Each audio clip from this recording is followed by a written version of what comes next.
মোৰ ৰাজনীতি কৰা আজি প্ৰায় 30 বছৰ হৈ গ'ল। মই জীৱনত কেতিয়াও শিৱসাগৰত একেলগে ইমান মহিলা মই জীৱনত কেতিয়াও দেখা নাই। আৰু এই মহিলাসকলক আমি মিটিঙত বাছ পঠাই মাতি আনিবলগীয়া হোৱা নাই।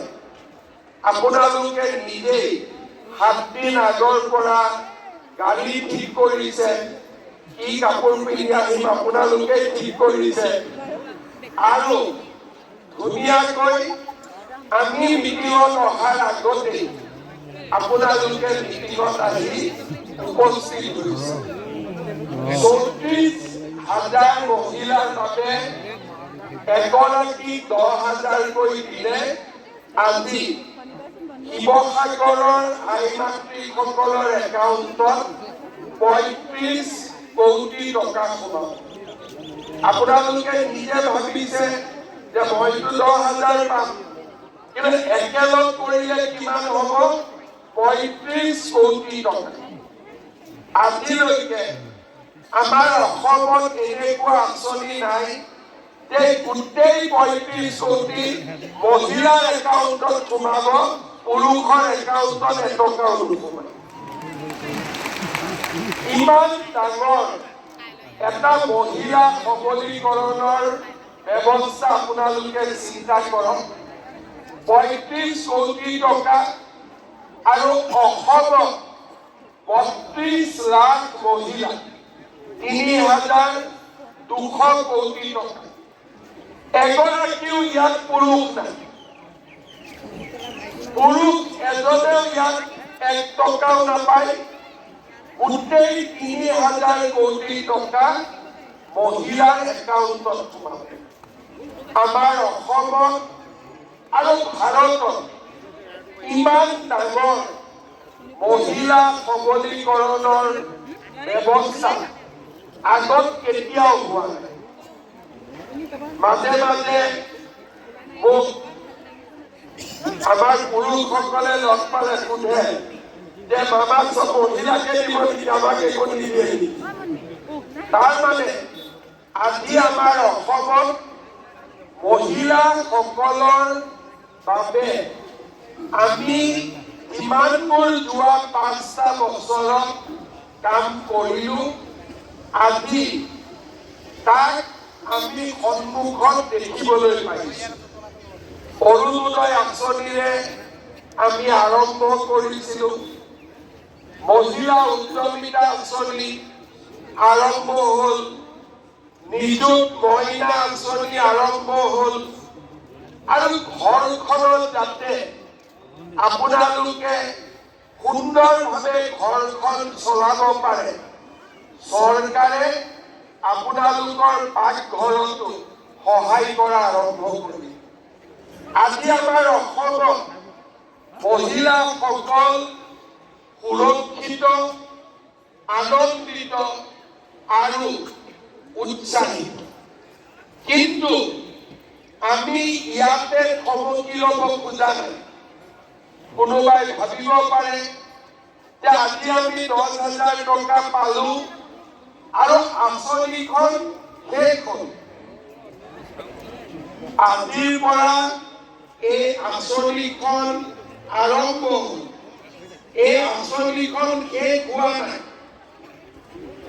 মই কিয় কৈছো, আপোনালোকে ভাবিব যে 10,000 টকা চৰকাৰে দিয়া কথা আছিলে, 10,000 দিলো, পালো, গতিকে এই আঁচনিখনৰ কাম আজিৰ পৰা সামৰণি পৰিল।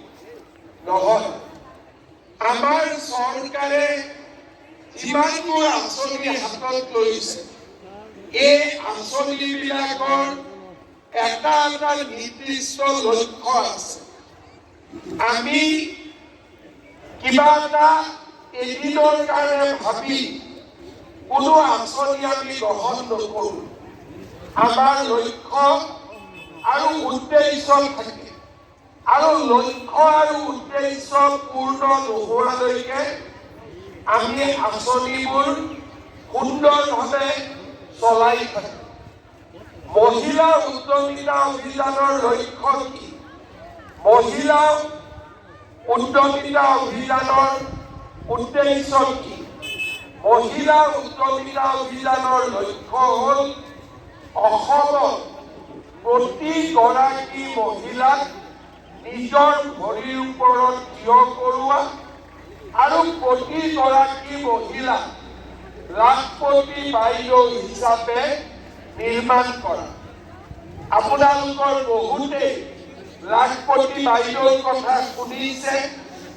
আমাৰ শিৱসাগৰ সমষ্টি ৬,০০০ লাখপতি বাইদেউ আছে। তাৰমানে শিৱসাগৰৰ কাৰণে লাখপতি বাইদেউ নতুন কথা নহয়। ইতিমধ্যে আমাৰ শিৱসাগৰত ৬,০০০ মহিলা লাখপতি বাইদেউৰ সন্মান পাইছে আৰু তেওঁলোকে নিজৰ নিজৰ পৰিয়ালৰ উপাৰ্জনত বৰঙণি আগবঢ়াইছে। ৬,১৭৮ গৰাকী লাখপতি বাইদেউ মানে কি? যিগৰাকী মহিলাই বছৰি ১,০০,০০০ টকা উপাৰ্জন কৰিব পাৰে সেইগৰাকী মহিলাকে চৰকাৰে লাখপতি বাইদেউ বুলি কয়। আৰু যদি এগৰাকী মহিলাই ১০,০০,০০০ টকাতকৈ বেছি উপাৰ্জন কৰিব পাৰে আমি মহিলাগৰাকী মহা লাখপতি বাইদেউ বুলি কওঁ। আমাৰ অসমত লাখপতি বাইদেউ আছে, অসমত আমাৰ মহা লাখপতি বাইদেউ আছে। লাখপতি বাইদেউ আছে ৮ লাখ আৰু মহা লাখপতি বাইদেউ প্ৰায় ৫০,০০০ৰ ওচৰত। শিৱসাগৰৰ মোক ডিচিয়ে কৈছিলে যে আমাৰ ইয়াতে ৬,১৭৮ গৰাকী লাখপতি বাইদেউ আছে। সকলোৰে নাম লোৱাটো সম্ভৱ নহয়।